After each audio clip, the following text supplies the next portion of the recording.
नमस्ते दोस्तों। एक ऐसा सीक्रेट जो मैंने अपने बहुत सारे फेलियर्स में समझा। मैं आज एक ऐसी चीज़ के बारे में आपके साथ शेयर करूँगी, जो चीज़ बहुत आपने देखी तो है और मेरे ही चैनल पर आपने काफ़ी बार इसके वीडियोज़ देखे हैं, लेकिन इसका तरीका अभी तक लोगों को राइट वे में नहीं पता। अभी तक लोग इसको गलत तरीके से करते आ रहे हैं, इसीलिए उनको रिज़ल्ट उनके मनचाहे नहीं मिलते। वो लाख कितनी भी प्रैक्टिसेस कर लें, कितना भी राइटिंग प्रोसेस कर लें, ना तो उनके सबकॉन्शियस माइंड की रीप्रोग्रामिंग चेंज होती है, ना ही उनकी रियलिटी वैसी बनती है जैसी वो चाहते हैं।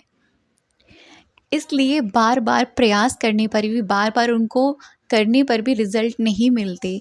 लॉ ऑफ अट्रैक्शन फिर उनकी नज़रों में ये हो जाता है कि भई उनके लिए तो काम ही नहीं करता। तो मैं बात कर रही हूँ पावर ऑफ स्क्रिप्टिंग की। स्क्रिप्टिंग का सही तरीका, आसान तरीका, ऐसा तरीका जो हमारे सबकॉन्शियस की प्रोग्रामिंग कर सकता है। यहाँ मैं आपको अपनी ही एक लाइफ़ की छोटी-सी चीज़ बताती हूँ। मेरी लाइफ़ में जो आज सब कुछ है, सेल्फ डिपेंडेंट, अर्निंग या सक्सेस या मेरी मैरिड लाइफ़ जो भी है, ये सब कुछ मेरे पास्ट की फ्यूचर प्लानिंग थी। ये मेरी लाइफ़ में नहीं था। मैं भी एक ऐसी लड़की थी जो बोल नहीं पाती थी, कॉन्फिडेंटली अपनी बात को नहीं रख पाती थी। ना मेरे पास टीचिंग की जॉब थी, ना मैं एक टीचर थी। ये सब कुछ उस टाइम की मैं आपको बात बता रही हूँ। ऐसा लगता था कि भगवान जी ने मुझे किसी एम के लिए नहीं भेजा, मतलब हमेशा एक ही चीज़ सोचती रहती, पता नहीं मैं कुछ कर पाऊँगी कि नहीं कर पाऊँगी। तो एक दिन जब मैं लॉ ऑफ अट्रैक्शन की ऐसे ही किताबें पढ़ रही थी या कुछ लोगों की वीडियोज़ देख रही थी, तो मैंने एक चीज़ जानी स्क्रिप्टिंग के बारे में कि स्क्रिप्टिंग एक ऐसी टेक्निक है जिसके ज़रिए हम अपने फ्यूचर की प्लानिंग कर सकते हैं, एज़ अ हम उसको लिख सकते हैं। मैंने पहले भी काफ़ी बार स्क्रिप्टिंग करी है। मैं हमेशा फ़ेल हो जाती थी। पहले की बात बता रही हूँ आपको, स्टार्टिंग में 6 से 7 साल पहले जब मैं इस जर्नी में नई आई थी, तब हर बार मेरी स्क्रिप्टिंग फ़ेल हो जाना, मेरी टेक्निक्स फ़ेल हो जाना, और इसके साथ-साथ मैं अपने सेल्फ़ पर भी काम कर रही थी, जैसे सेल्फ़ लव, सेल्फ़ हीलिंग। ये सब चीज़ें आपके लिए बहुत इम्पॉर्टेंट है। अगर आप अपने आप को, अपनी फ्यूचर को, अपने प्रेज़ेंट को वैसा चाहते हैं जैसा बनाना, आप पहले अपने आप को अंदर से बदलिए। तो फर्स्ट स्टेप जो होता है ना दोस्तों, वो ये होता है कि चेंज योरसेल्फ। ये आपको कोई नहीं बताएगा। पहले अपने आप के अंदर चेंजेस लाना स्टार्ट करो। डायरेक्टली किसी मैनिफेस्टेशन टेक्निक पर मत चले जाओ कि ऐसा करने से ऐसा हो जाएगा, इमिडिएटली ये चीज़ आपको मिल जाएगी, 24 आवर्स में ऐसा मैजिक हो जाएगा। 24 आवर्स में मैजिक होता है तब जब हम अपने अंदर चमत्कार को घटते हुए देखते हैं। अगर हम बाहर चमत्कार को घटते हुए देखते हैं, तो सबसे पहले वो चमत्कार हमारे अंदर घटता है। बिल्कुल उसी प्रकार से जब हम भक्ति करते हैं, भक्ति में हमारी दृष्टि तब बदलती है जब हमारे अंदर की आत्मा बदलनी शुरू हो जाती है। जब हम अंदर से बदलते हैं, तभी हमारी दृष्टि बदलती है, हमारे देखने का नज़रिया बदलता है, लोगों को, चीज़ों को, इस प्रकृति को, हर चीज़ को। तो देखिए, सबसे पहला काम जो हमें करना है वो ये, आपको जो करना है, चेंज योरसेल्फ। छोटे स्टेप से स्टार्ट करें। आपको ज़्यादा बड़े स्टेप लेने की ज़रूरत भी नहीं पड़ेगी। आप इसमें ऐड कर सकते हैं सबसे पहली चीज़, ग्रैटिट्यूड। ग्रैटिट्यूड मैं खुद करवाती हूँ, मेरे चैनल पर मैंने इतने सारे वीडियोस डाले हुए हैं। अगर आपको वहाँ नहीं समझ में आ रहा तो मेरे आप व्हाट्सएप चैनल पे जाइए, वहाँ मैं एज़ अ गिफ्ट आप लोगों को ग्रैटिट्यूड प्रैक्टिस शुरू में करवा चुकी हूँ। वहाँ जॉइन हो सकते हैं, मैंने कम्युनिटी में काफ़ी बार लिंक डाला हुआ है।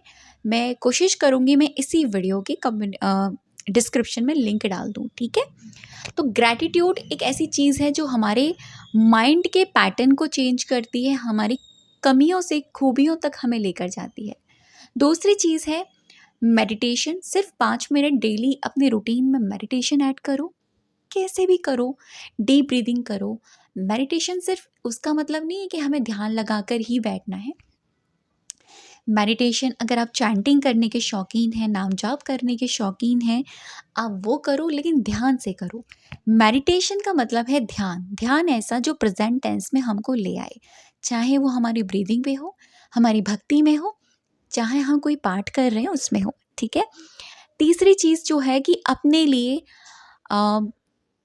गिल्ट फील मत करो कि मेरी ही गलती थी, मेरे ही सब कुछ गलत होता है, नहीं। एक्सेप्ट योर सेल्फ, जैसी मैं हूँ, जैसा मैं हूँ, मैं आज अपने आप को एक्सेप्ट करता हूँ।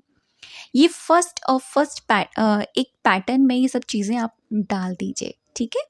यहाँ मैं वीडियो में आपको लिख कर भी दिखा रही हूँ, आप देख सकते हैं। क्यों? क्योंकि मेरा एक मानना है कि अगर मैं प्रैक्टिकली आपको चीज़ें दिखाती हूँ ना, तो वो आप लोगों को तक बहुत जल्दी जाती है।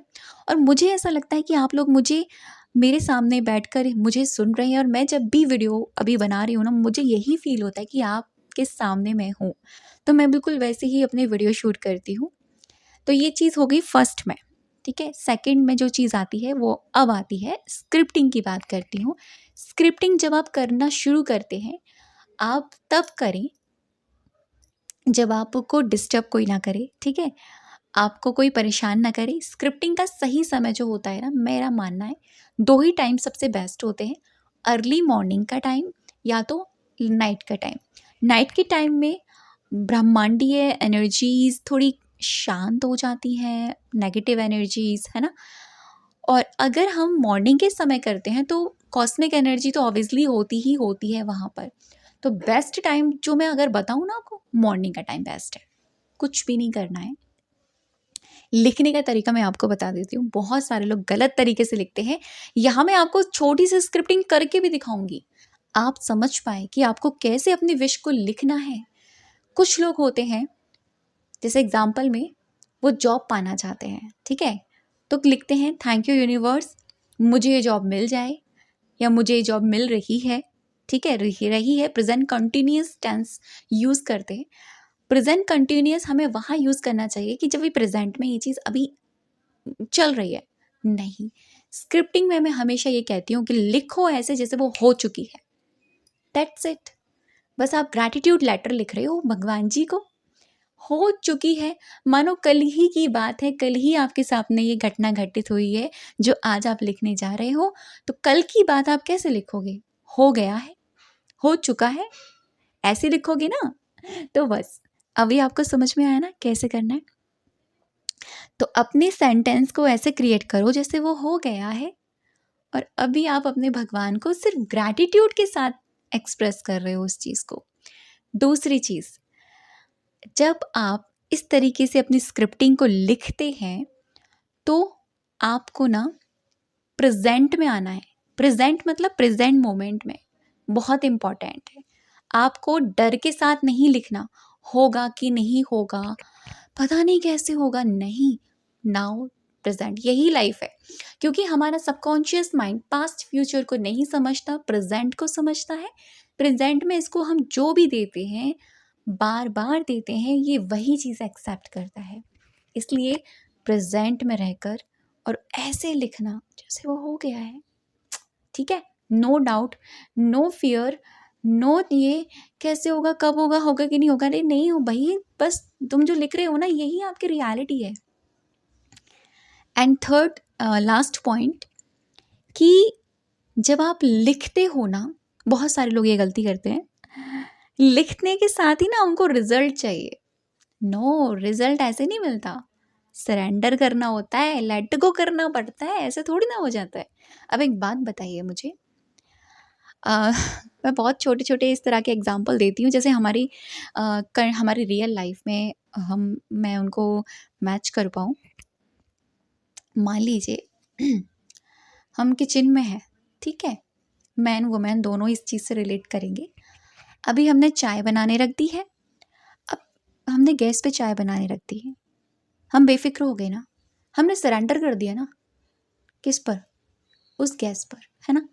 अब वो अपने आप गर्म करेगा पानी को, अपने आप बॉईल करेगा चाय पत्ती को, अपने आप बॉईल करेगा उसको, दूध को, फिर मिक्स होके वो चाय रेडी हो जाएगी, मतलब हमारी डिज़ायर, ठीक है। लेकिन हमें फ्लेम का ध्यान रखना है। अगर हम बार बार ये देखें पता नहीं गैस चलेगी नहीं चलेगी, पता नहीं गैस गर्म करेगी कि नहीं करेगी चाय को, नहीं सोचते ना ऐसा, क्यों? बेफिक्र हो जाते हैं, ईजी हो जाते हैं ना। क्यों? क्योंकि काम ही उसका यही है। ऐसे ही इस ब्रह्मांड का काम है हमारी विशेस को अपने अंदर इस तरीके से लेना जैसे वो हो गई है। और वो तब होती है जब हम प्रेजेंट मोमेंट में ऐसा महसूस करवाते हैं यूनिवर्स को, आप ही तो हो, हमने तो अपना काम कर दिया, हमने तो प्रेजेंट टेंस में इस तरीके से महसूस कर लिया, अब आपको सरेंडर है। आ गया ना समझ में? ये पॉइंट्स आपको मैंने क्लियर कर दिए। अब चलिए हम मेन चीज़ पर आते हैं, स्क्रिप्टिंग। मैं छोटा सा टॉपिक लेती हूँ, ऐसे ही आप सभी अपनी अपनी विश के लिए स्क्रिप्टिंग आज करोगे ही करोगे। मैं कहती हूँ आप किसी छोटी चीज़ के लिए करो जो आप सच में पाना चाहते हो। छोटी चीज़, कोई भी चीज़ हो सकती है। किसी के लिए कोई ड्रेस हो सकती है, किसी के लिए कोई कोई भी चीज़ हो सकती है, छोटी चीज़, ठीक है? क्योंकि इससे क्या होगा, जब आपका वो कंप्लीट हो जाएगा आपके अंदर एक कॉन्फिडेंस आएगा। आप एक चीज़ अचीव करोगे, फिर दूसरी चीज़ अचीव करोगे, फिर तीसरी चीज़ अचीव करोगे। ऐसे ही आप अचीव करते करते करते करते एक टाइम ऐसा आएगा आपका पैटर्न बदल जाएगा दिमाग का।